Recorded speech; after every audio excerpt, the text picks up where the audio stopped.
Hello. Hey, welcome back. Thanks so much for having me. How are Yeah, you? not bad. How have you been? Good. I can't believe it's almost been a year. Yeah, I had like a notification on TikTok come up of like 1 year ago, and it was like one of your podcast clips. And I was like, oh, damn, it's been a year. Gosh, where does the time go? Friggin' flies. And I'm still doing it. And you're still doing music. I So love it. perfect. That works out. Yeah. Yeah, so what have you been up to this past year? Gosh, I'm just busy working, doing all the gigs and shows and paying my dues. I. Yeah, yeah, yeah. I hear you. I hear you. Yeah. You got your first Spotify playlist too? That was, yeah, in March. Actually, it was Apple Music. Oh, cool. Yeah, that was February of last year, so it's been a year. And I'm still promoting my song Nashville Numbers that I released in October. I'm shooting the music video for that next week Oh, that's fun. and still plugging it, you Yeah, know. yeah. Do you have like ideas for the music video already, or do you have someone else that plans that for you? Yeah, we have it all storyboarded out and we're shooting in Nashville. But we have to make it look like I'm at the ocean, so we're gonna Oh, okay. shooting at a body of water here, like a lake, but Nice. I think it'll look like I'm on the coast somewhere. Yeah, just get a big green screen to go behind the Yeah. lake or something. That was the Yeah. thing that I didn't realize. I remember when I did a tour at Paramount when I was in LA, Mhm. seeing the like this parking lot that dips down, and they're like, yeah, this is where they film like big like water scenes. Like the Titanic was like they would fill up this parking lot with water, and they had this big like sort of like sky blue background that was just a wall. Like there was just a giant wall there on the other side of the parking lot. And so they Yeah. could just turn it into whatever they wanted. They could just in post add stars or whatever and make it look like you're in this big ocean. But meanwhile, you're just off Hollywood Boulevard in a parking lot.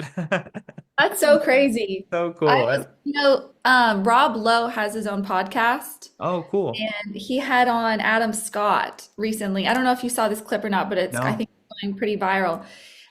Where they're talking about how nothing films in LA anymore. Everything films in New York or Mm. overseas, and they were both on that Parks and Rec show. And Adam Scott was like, "God, if we filmed Parks and Rec today, would we wouldn't film in LA. We'd probably film in Budapest." And he's like, "Yeah, nothing.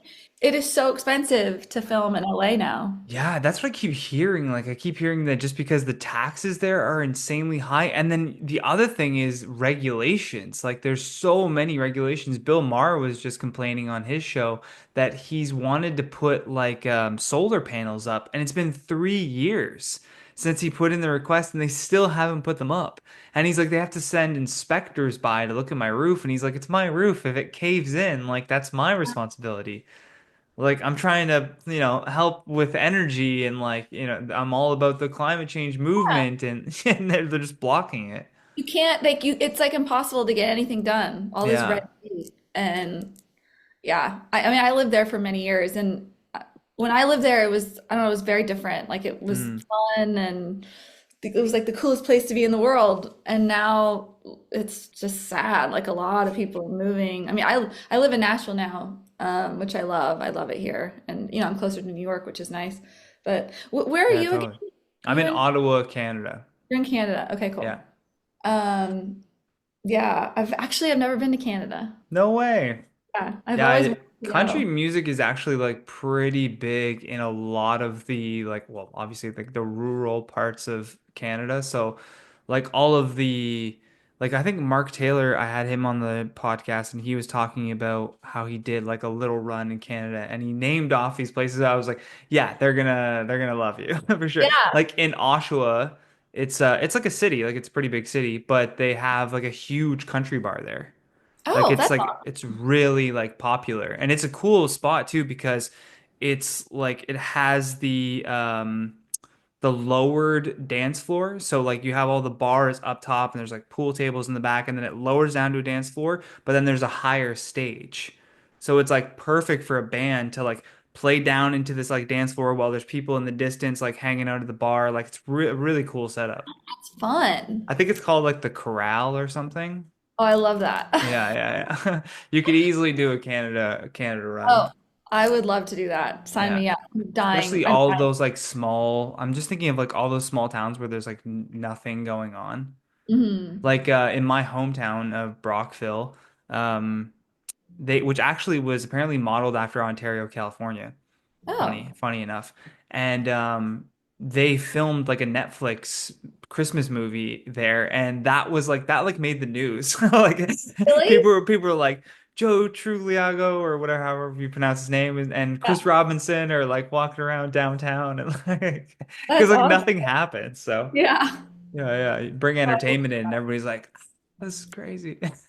There was this, I think this was in British Columbia, but this movie, Roxanne, you're a comedy guy. So Steve Yeah. Martin, Oh it yeah, was a yeah. Steve Martin film with Daryl Hannah, and he plays this like fire chief that has a really long nose. Oh okay, yeah, yeah. And but it's filmed up in Canada where there's like not like you can tell there's not much going on. Like there's one bar they all go to, Right. Yeah, totally.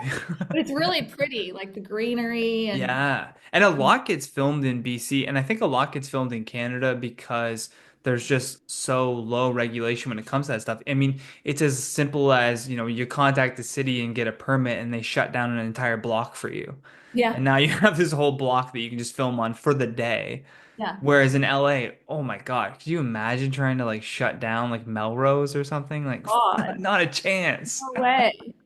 They would Uh, not. You'd have to pay them so much money. yeah.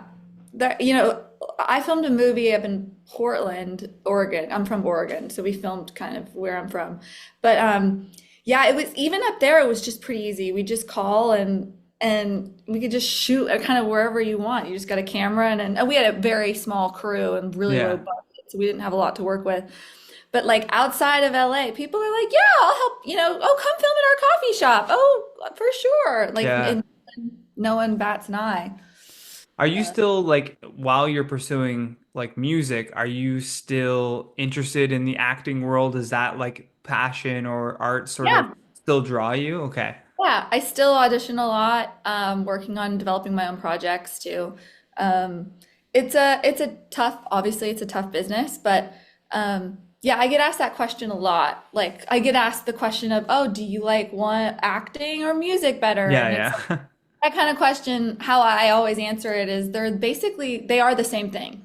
It's you're emoting and you're telling a story. And True. I find and with music, when I'm singing, I like to say I feel closest to God. Like Mm. I feel complete. I feel one with the universe. I just feel like it's just magical. And at Hmm. the same time, acting, when I am doing a scene, it's the same kind of thing. When you're practicing the craft and you're doing it, it's just you're kind of it can be an out of body experience Hmm. when it's going right. The thing Yeah. with acting business is 99.9% of the work is not actually acting. Sitting It, around mostly. well, it's like submitting yourself Yeah, and yeah, yeah. taking meetings and trying to get this, rep or that rep to get you in and casting directors and doing the work, like learning how a scene works and character development and all that kind of stuff. Like if you're lucky, you get to actually do it.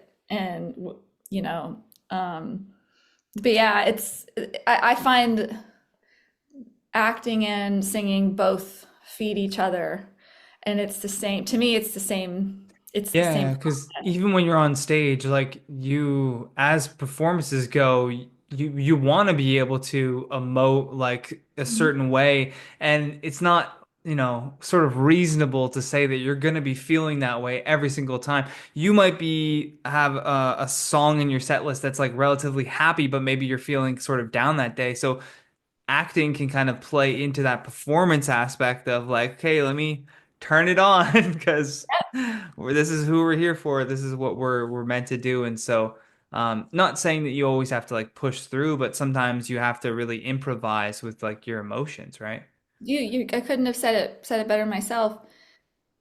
Whenever you are performing, no matter what you're going through, you have to just set it aside. Like these people are here. to hear you, Hmm. and, which is amazing. Someone's there to see you perform. Like, how grateful am I to be able to sing for people? Hmm. And if I've had a bad day, it, they don't care. And you really have to put yourself in the story of the song. I heard Trisha Yearwood recently talk about how when she sings, it's like a 3-minute movie. And Mm. I thought that was so beautiful because that's really what it is. I mean, I can go from singing Pickup Man and having fun, just having fun with it Yeah. and feeding off the energy of the crowd because a lot of people love that song. So when I sing it, I feel the energy back of people going, "Oh, I love that song." Yeah. And then I can go from that to, How Do I Live? A big emotional ballad, and that's not a fun, laughy, party dream Hmm. song. But you get into the flow of what the story is and the emotion, and it's a beautiful thing. I love performing so much. It's It's that feeling like inside of you too, like where you really feel like you're like, oh, this is what I was supposed to do. Mhm. And that provides so much like self-validation, I find, like doing the thing. There's so many people that I talk to that are like, oh, I'd love to do this or I'd love to do that. And I'm like, you should just do it. Like Yeah, as simple as that sounds to do, like to say, but like you should just do it. Like, because you're either gonna win and it's gonna feel great and you're gonna have like a good reaction, or it's not gonna go well and you're gonna learn something. Like you're gonna learn that how you act in those situations where you're sort of like put backwards if the crowd isn't responding the way you want them to, or you're going to learn if you really actually want to do that thing. But the only way to figure that out is to actually do it. yeah, Yeah. that's true. And just you learn by doing and jumping in, even if you don't know if you're gonna do well or whatever. You just really have to jump in and just let's figure it out. Yeah, yeah, yeah. You Improvise. know? Yeah. And I learned a lot from doing improv. You do comedy, right? Yeah. Yeah. I did some groundlings classes in LA and also Yeah, I on remember Zoom. you telling me that. That's crazy. Yeah, that's helped me a lot because sometimes when you're up on stage, it's like let's just roll with it. And every day is different. Sometimes, like I played a gig on Friday, and I was basically background music Oh for no. we were just eating dinner, which was fine. But it was kind of funny. Like after me and my guitarist, I was Yeah. belting out this big emotional song, and then it was like crickets. Yeah. Oh yeah, they're literally just eating their dinner, and good for them. Yeah, But yeah, yeah. that's a different vibe than when I'm playing a gig and I get people who are really Into it. into it. And like Yeah. I have this song, I'm Just a Wino, and it's like always, it's my favorite, probably my favorite song to play live because people just really love it. Because I go, hey, who's here? Who here loves wine? And of course you're Yeah. gonna go, I do. Okay, what's your favorite wine? Like that's, a very different, it's a different crowd, and you kind of have to roll with whatever you're Hmm. performing. It's not just me up there singing to the wall. I'm singing with an audience. Yeah, So yeah. And they're audience, right there. That's always the they're thing. half, yeah, they're half of the experience. Yeah. So you gotta like talk to them and figure out how I they're just doing. I just would have loved if you like similar to a concert where in between songs there's the like a talking break to be like, "Hey, how you guys doing tonight?" You know what I mean? Like talking to people in between. If you did that for the one where everyone was just eating dinner, like, "Hey, how's that potato tasting?" It really kind of felt like They're that. I like, was like, "What?" oh, Who's they're talking to literally me? I tell this story all the time on this podcast, but it makes me laugh so much. There's this other comedian I know named Kyle Lucy, and he was performing at like a restaurant gig. Like gigs would pop up everywhere. Like I've performed in laundromats, I've performed like on the streets, like everywhere. And he, the host like goes up and like and Kyle's kind of like off to the side. He's the first act to go up, and the host is like, "Hey guys, we're gonna be starting comedy in like 5 minutes, just to let you know." And this guy that was sitting right there just drops his knife, like he was cutting into a steak. He just drops his utensils, and he's like, "Oh Christ!" He was not having it. He's like, "Oh God, I just sat down with my meal, and now a comedy show is starting," which I hate that. I call that comedy terrorism. Like you're just surprising them with a comedy Wait, show. Like stop. That's hysterical. I was like, I died when he told me that. I was like, there's no way. I would never do that show. I was booked on a show like that where I showed up and I'm like, oh, it's a good crowd. There's a lot of people in here. This is like a little cafe or whatever. And then the host gets up and goes, hey, everybody, just to let you know, we're going to be starting a comedy show. And I was like, wait, they don't know? There's people like working on their laptops. Like, I'm like, they don't know that there's a comedy show starting? And I was Oh like, my look, man, I God. gotta go. I can't do that.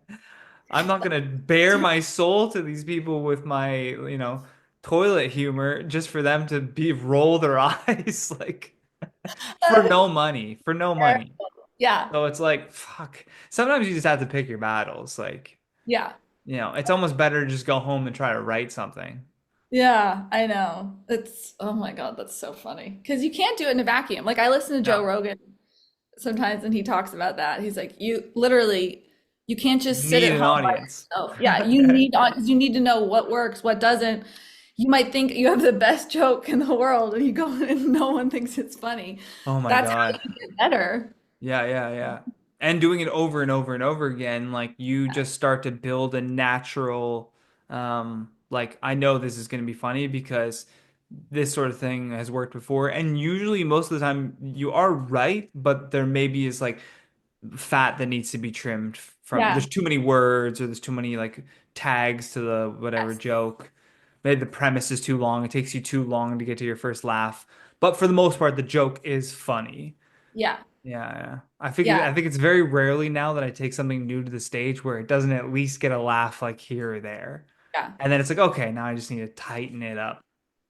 Yeah, it's hard. It's a science. It's how to, like you said, cutting the fat. Okay, I said too many ums, or it's taking Yeah. too long to get to the joke, or um, Do you do comedy. that with songs? Like, do you like perform a song, you wrote it one way and you're like, yeah, this is it. And then after performing it a couple times, you're like, something's off. I need to take Hmm. out slow this chorus down or like take out that bridge maybe and just get right do like hook then verse one then hook and you know what I mean like Yeah, there's so many ways to structure a song it's insane that's a like great question.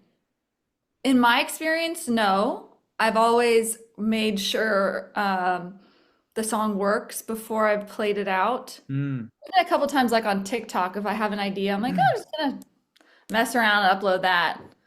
it's a good way to But get immediate feedback.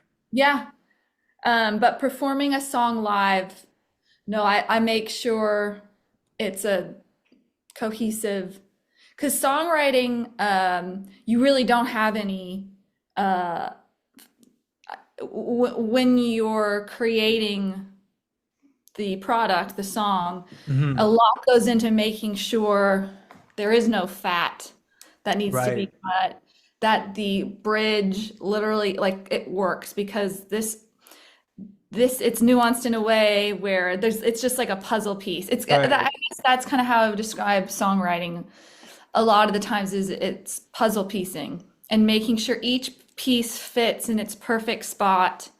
You're not trying to force two pieces together. Like everything makes sense. Hmm.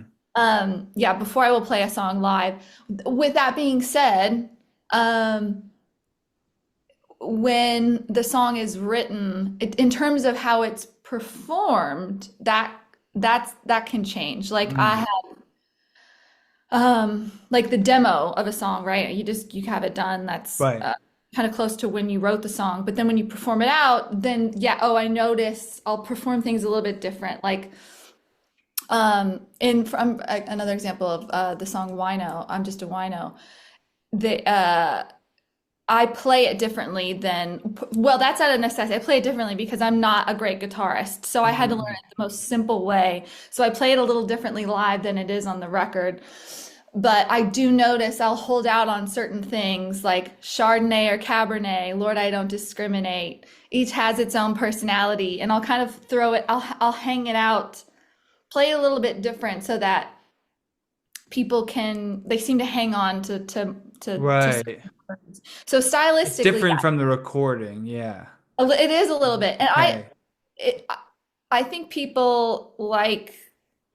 that song is definitely a live song. Mm. Like there's energy with it. People can be engaged because I usually started off saying, well, who here likes wine? And so when people are involved, they're like, oh, I do. Okay. Oh, yeah. And I'm like, well, the song's for you. Yeah. It is. I wrote this song for people who love wine. And it was such one of my favorite songs I ever had. Like, it's so much fun writing that song. Have you ever Um, thought about doing a live album? I would love to. Because that would Oh, be like if you had a bunch of songs like that where it's like, yeah, this works, plays so well live, and like listening to it like makes you feel like you're there experiencing it in that way. Because then you yeah. could like, do the Taylor's version thing where here's the live version and then here's the studio version. And now Yeah. you have that sort of A and B side of a single album even. Yeah. That's a great idea. Yeah. I am desperate to do a full length album. I don't know how that's gonna happen or look. The industry is very different. Every year it's kind of changing. Hmm. You know, it's very different than 5 years ago where you kind of needed a major label to come in. Now it's very different. And yeah, I don't know how it's gonna happen, but it's gonna happen. Yeah. Just We'll start figuring it with out. TikTok. Yeah, It exactly. always starts on TikTok. Yeah. Did we talk about your word for the episode was motivation? Oh yeah, we haven't Yeah, talked. so what was it about motivation? Yeah, I love to constantly learn new things and continue to better myself.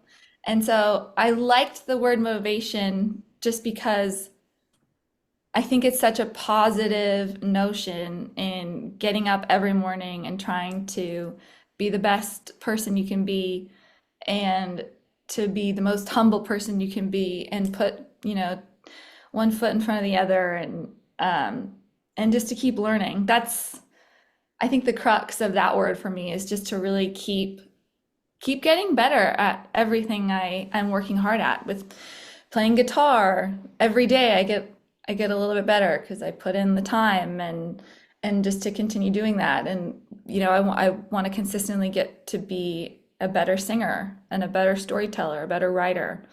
So motivation to me sums up all those great things. Yeah, and that's a like a valiant pursuit as an artist. Like there's nothing better than just trying to outdo yourself constantly. I think like people that kind of just hit that comfort zone and then find like even for music they find that sound and then they just keep trying to reproduce the same sound over and over and over again. And then eventually, music kind of defines like eras, so people can sort of get stuck in an era. So that's why it's always good to just keep reinventing yourself as an artist, I think. Totally.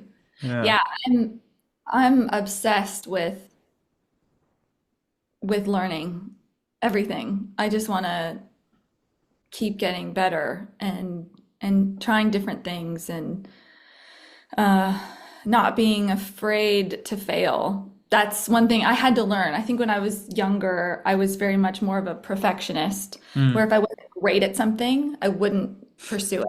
Yeah, I yeah. was I couldn't Do the and same. obviously you're not born, people aren't born Yeah. Jimi Hendrix. You know what I Yeah, mean? yeah, yeah. It's not just Like, gonna happen. You humble yourself so quickly. It's funny yeah, how like the mind can really like be like, I'm gonna be awesome at this. And yeah, then when you're not awesome at it right away, you're just like, ah, damn, like I guess I suck at it forever. It's like, yeah, no, that's not what happens. yeah. No, that's so true. And I know from experience with guitar, I'm now competent enough. I'm no Jimi Hendrix, but I'm competent enough to perform my songs live. A while ago, that was not the case, and I just had to learn. And I noticed one morning I came back to it and I was just a tiny, tiny, tiny bit better. Hmm. And I said, okay, it was kind of like a light bulb moment. It's like, if I just keep putting in the time, just consistently, Totally. big changes will come. So you have to, then I've found that's really true with everything. Big changes come when you consistently make little efforts every day over time. Yeah. I love that idea too with like any big task that you're working on is to not look at like this huge, like say your big task is like, I want to produce an album. And it's like, okay, that's a huge thing. So what are the small things that I can do towards that each day that will culminate in this project being like 70% done out of the gate? Because I've been practicing guitar, so I'm better at it. So when it comes to writing, I have more ideas now. I keep performing at live shows, so I'm getting better at navigating those live shows. Like all of these things, they just start stacking up. And then you Mhm. meet someone and they're like, "Hey, I want to produce an album for you." You're like, "Oh, great. I have this album idea that I've been like, working towards." And it Yeah. all just culminates. Guitar specifically, you really do feel practice though, like when you keep up with it. Like I Mhm. was learning Blackbird and like I had done it like repetitively the first part of it like over and over again every single day, and then I Yeah. stopped for several months, and then I was like, oh, let me like just pick up the guitar again and see. And I kind of like my hands just kind of started moving to where I was supposed to, and I was like, oh cool, the muscle memory sort of just like stuck because I did it so many times the first time I did it. Hmm. Yeah, It's fascinating, right? it's fascinating. It's really fascinating learning an instrument. There's this book I'm reading called A Mind for Numbers. I think that's what the title is. And it's written by this doctor. Well, actually, she was an engineer and then got her doctorate, I think in I forget. Anyway, it's about how the brain works and how the brain learns and gets better, and how she went from being someone who failed all of her math classes to she's this amazing, mathematician now who does Hmm. all this stuff with numbers. And it was really interesting learning how the brain learns things and by systems kind of like have you heard of chunking before? Oh yeah, yeah. I have Yeah. something on this once you're done. Yeah. And how the brain absorbs information, chunks it with other things that it knows, so that you gain, synapses with other things. Yeah. And um and also you learn best by recall. So stepping away from something and then coming back. And then another big takeaway from the book that I found was that trying too hard and trying to push things is like the worst way to learn anything. And I was like, oh my Cramming. We used to call it God, yeah, cramming in high school. exactly. Yeah, That is yeah, the yeah. worst thing you can do. The best thing is like a little bit every day. Yeah. But I'm pretty fascinated with how the brain works. There's a great book called Moonwalking with Einstein, Oh, and I've heard of.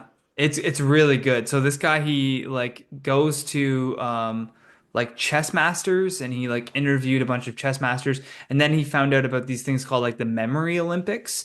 And there's Yes, these people that come from all over the world that just like do these different like memory techniques, and like they battle each other in a competition, and they take it really seriously too. And yeah, one of the techniques that he had, apparently like memory a long time ago, like in certain societies, was like praised over anything else. Like you were supposed to know the name of every single person like in your town and like yeah, their story and everything. And they really like cherish memory, and it's sort of been lost with technology. yes, And but he was talking about this thing called like I think he called it like the glass castle or something. yes, So for anyone that doesn't know, you basically like everyone has a place in their mind, whether it was like a house that they grew up in or somewhere that's like super familiar, where if I asked you to imagine it, you could imagine every detail of this place. It's just like cemented in your brain for some reason. So in order to remember things is you leave these sort of tokens in that house in your mind to remind you to do things. So like I have this to-do list that I literally wrote probably more than 10 years ago when I first like learned about this concept. And my glass castle is my childhood home. So when I walk into the like front porch area, there was a criminal code sitting on the table, like the book. And I was like, oh yeah, I want to learn the Charter of Rights and Freedom so I know kind of like what that is. I think that's important. And then when I turn and go into my kitchen, my friends from college are standing there and it's like, oh yeah, I wanted to invite them to my comedy show. And then when I go into the dining room, there's a Kudo bag on the table. Oh yeah, I gotta pay my cell phone bill. This was like a to-do list that I wrote literally more than Yeah. 10 years ago that I still remember to this day, just because I encoded that memory with those little placeholders. Like Mhm. the brain is fascinating. It's insane. Yeah, and I I'm always in search of how to memorize things better and faster. And yeah, I've heard the glass castle, and then also the memory palace, I think is what Yeah, it's. that's maybe that's what it was called, Memory Palace or something. Yeah, but you also it's just a lot of it's association. Okay, Hmm. I have a grocery list. That's the thing. They would go, okay, grocery list. You walk in, or your child at home. It's like, okay, I see apples at the first entry. Okay, Right. and this and this. Um, I recently I said, okay, I want to learn the presidents of the United States. Oh, So I cool. went through and memorized all of them. And some Wow. I just I haven't done it in a while, but like I'll test my, Should I pull it up and we'll see how did close I you do can get it? it? Yeah, yeah, yeah. Let's do it. That's fun. Hold Oh on. my God. I've List. never done Hold this on. before. Putting you on the spot. Let's see. Oh my gosh. Okay. I've never done this in front of anyone before. Okay, I'm looking at. I'm not actually even looking at you, so don't even think that you're doing it in front of me. I'm Okay. looking at the presidents to see how Okay. close we get it. Okay. Should we start? Yeah. Okay. I think I have, no, I'm just gonna start. Okay. Washington, Adams, Jefferson, Madison, Monroe, Adams, Jackson, Van Buren, Harrison, Tyler, Polk, Taylor, Fillmore, Pierce, Buchanan, Lincoln, Johnson, Grant, Hayes, Garfield, Arthur, Cleveland, Harrison, Cleveland, McKinley, Roosevelt, Taft, Wilson, Harding, Coolidge, Hoover, Roosevelt, Truman, Eisenhower, Kennedy, Johnson, Nixon, Ford, Carter, Reagan, Bush, Clinton, Bush, Obama, Trump, Biden, Trump. Yeah, nailed it. That's crazy, Noel. Nailed it. Did I do And it? yeah, you nailed it. And what I noticed is there's like a rhythm to it. Yeah. Yeah, that would be a funny ass TikTok video that would definitely go viral where you're like, here's how you remember all 50 or like all of the presidents basically. I don't Yeah. know how many presidents there were, but here's how you Yeah. remember every president and then make like a song like like I there's should. you should. They'll play that in classrooms and that video will be viral beyond belief. That video will get played over and over again in political lectures so people can remember the presidents. Oh my God, that's so funny. Yeah, you should you should write that song. I did like a rhythm. You did a rhythm. That's what I noticed. That was the first thing I noticed was like there was a rhythm to it where it's like, oh, this isn't like her remembering each individual president. It's creating a rhythmic memorability to just like the alphabet, Yeah. the same Yeah. way that we do that. Yeah. I Yeah, you found, should definitely make that video. oh my I God, will that's a really repost good it. idea. So what should I do in the video? You should like start by saying like, here's how you remember, like start with the concept, right? Here's how you remember all the presidents of the United States. Just like sing this song. And Okay. then just create like a very simple like guitar like a children's song, like, Yeah. and then just name them off. And you could have like Opus Clip or one of those caption sites just Yeah. do like karaoke for the text so that they can follow along. So do a song with my guitar, but just Yeah. literally. And literally like I don't know, I mean, I'll even edit it for you if you send me the video, but I was gonna say put the presidents above each of their names as you're going. So then there's Yeah. also like a facial Visual. recognition to it too. Oh, that Yeah, would be yeah. cool. Okay, I'm gonna ask for your help on that. Yeah, yeah, yeah. Do it, do it. I've never done that before. I've always just done it in front of my dog. No, you should post that. That's amazing. That'll help a lot of people, I think. Just because it sounded like a song. If you just Yeah. said da da da da da da da da, and you just listed them all off, I wouldn't have Yeah. even brought it up. But it That's sounded like a song. So I'm like, literally just make the song. that's so funny. Yeah, how I did it was I Googled all the lists, and then I Yeah. chunked them into about five.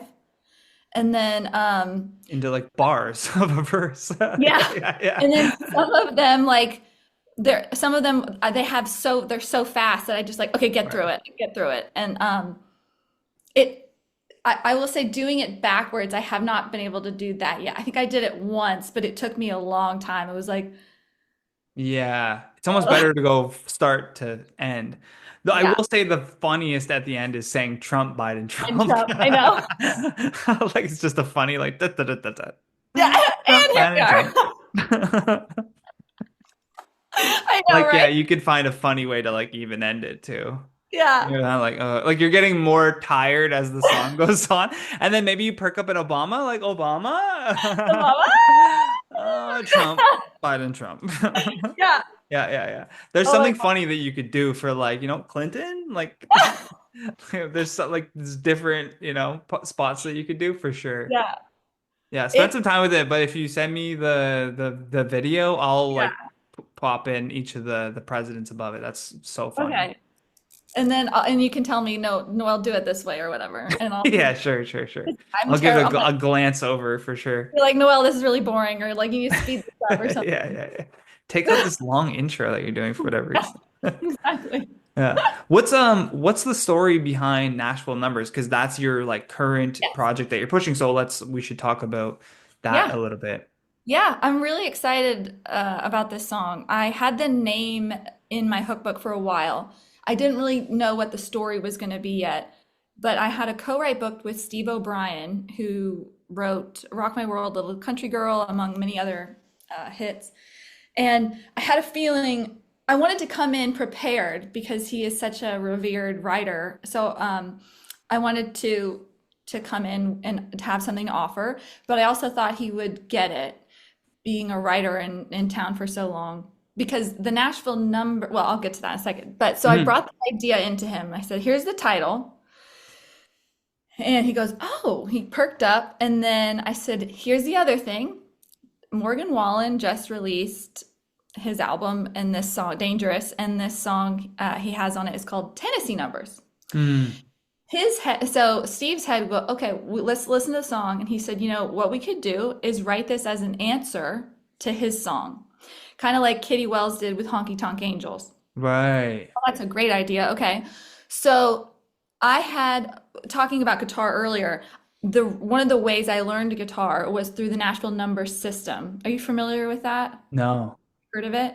So it's a way for musicians to transcribe music, to make it easier for musicians to play songs. Okay. So like all the session music every day in Nashville, I'm sure thousands of musicians get to the studio and they're given a chart. The producer gives them a chart of the song, Hmm.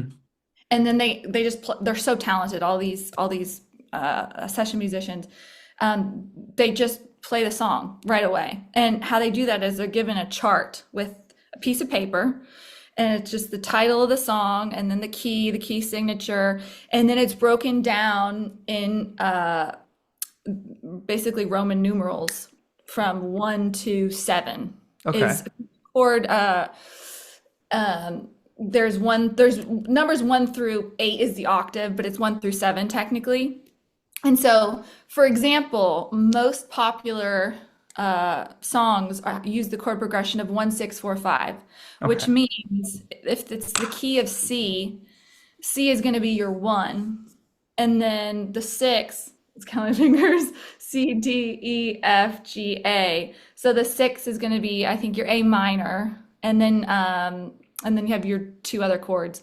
So instead of um, writing out a song chart with C, A, B, all the notes are there on, Yeah, yeah. do it in numbers so that you can change the key and that doesn't change anything else you need to know other than just you just have to basically move Is the that note. similar to like tabs? I think so. Yeah, okay. I think so. Like for guitar, which was so helpful for me because if you only know three chords, you can use a capo to move it up Mm. and down. You can play all different kinds of chords. There's a couple great YouTube videos about like use these four chords to play like 100 different songs. Yeah. Like it's crazy the amount It's of like songs where they just they're not trying to reinvent the wheel. They're just gonna Yeah, strum this same pattern a little differently than you did. yeah, exactly. And I think learning that way was very helpful for me because it gave me confidence that I could play one song, Right, yeah. learn a That's the bit thing later. is confidence building.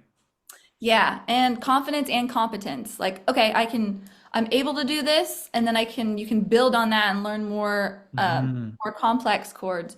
So it was a game changer for me, and totally just was so helpful and just blew my mind.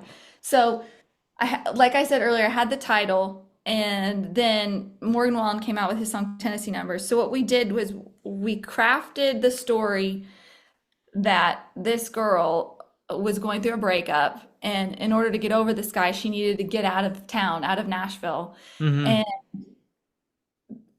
and she just can't, literally, like every time she sees 615, which is Nashville's area code, she thinks of him, and he used to be the one for her, the one and only, and they Right. thought she was going to spend forever with him. But now that they're broken up, he's just another one of those Nashville numbers because she deletes his number, her Okay, name yeah, from yeah. the phone. So he's just a 615, which is like he's just another number, but he's just another 615. Right, So right, right. it was one of the most fun songs I've ever written, and also the trickiest because uh, I didn't want to have any negative slant towards Nashville. So there were kind of earlier iterations of the song of she declines, now he's the reason she declines Nashville Numbers. And it's like, okay, Mm. yeah, Yeah, not all Nashville. Yeah, yeah, like I it's love condescending. Yeah, Nashville. yeah, yeah, for sure. You're like, But so he's we just had this to, one person ruining it. yeah. So it was a tricky song to write, but so much fun. And there's little Easter eggs in the song, like the bridge line is, "I held out for a diamond, you held back your love." And in the national number system, when you see a diamond shape like that, it means to hold out on one note. Oh, So that was really, I got really excited. We wrote that line. yeah. That's always fun when you can find a way to sort of like put in an Easter egg into something like especially art-based where you're like, oh, the people that get that and see that will appreciate this. Yeah, yeah. It's Um, Noelle, fun. I'm going to share your Instagram here for people watching on YouTube. Hit that subscribe button. It's at Noelle Toland. All Yeah. the links are in the description, and they can click on that link tree and it'll have a list of all of the other links to get to your music. Is there another spot that you want people to go? Maybe one of these many platforms? Yeah, my website is noelletoland.com. So you can check me out there or any of my socials, my YouTube, follow me on Spotify, on Apple Music, and then my Instagram and TikTok as well, all the things. Well, it was great catching up with you, Noelle. I really appreciate you taking the time. Thanks so much for having me, and I'll be sending you that video. Yeah, yeah, yeah. Let's get that posted. All Exactly. right. Have a good rest of your day, Noelle. You too. Thank Bye. you.